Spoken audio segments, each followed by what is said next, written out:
Portugal is a beautiful country, and it's easy to see why it's become a popular destination for expats looking to invest in property. However, there's a dark side to the country's real estate industry. In this video, we'll uncover the truth about predatory practices that are prevalent in the industry. We'll hear from those who have fallen victim to these practices and share their experiences. From retirees who've lost their life savings to investors who've been sold overpriced properties, these stories are all too common.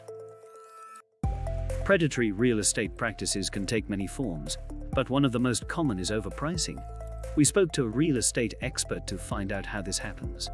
It's not uncommon for realtors to inflate prices to take advantage of expats coming from countries like the UK, USA, and Canada. They know that many people are willing to pay a premium for a property in a desirable location, and they use this to their advantage. Overpricing can have devastating consequences for buyers, as we discovered when we spoke to a couple who was sold a property for much more than it was worth.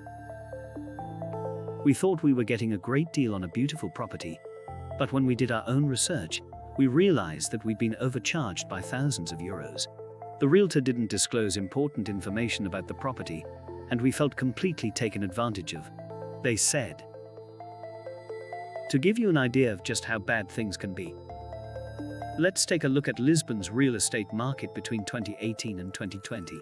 According to data from Confidential Imobiliario, home prices in Lisbon increased by an average of 12.2% between 2018 and 2019, and by a further 8.3% between 2019 and 2020.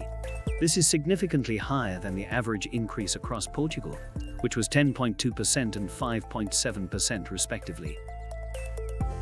So what can you do to protect yourself from these predatory practices? We spoke to a legal expert to find out. It's important to do your own research before making any decisions. You should also consider working with a real estate agent who has a good reputation and who has experience working with expats. Finally, it's a good idea to have a lawyer review any contracts or agreements before you sign them.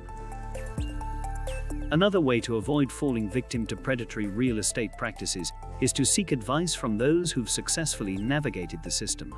We spoke to an expat who's been living in Lisbon for several years and has managed to avoid local gentrification and overpriced properties. When I was looking for a property in Lisbon, I did a lot of research online and spoke to other expats who'd been through the process before. I also made sure to work with a real estate agent who had a good reputation and who understood the local market. By doing this, I was able to find a great property at a fair price.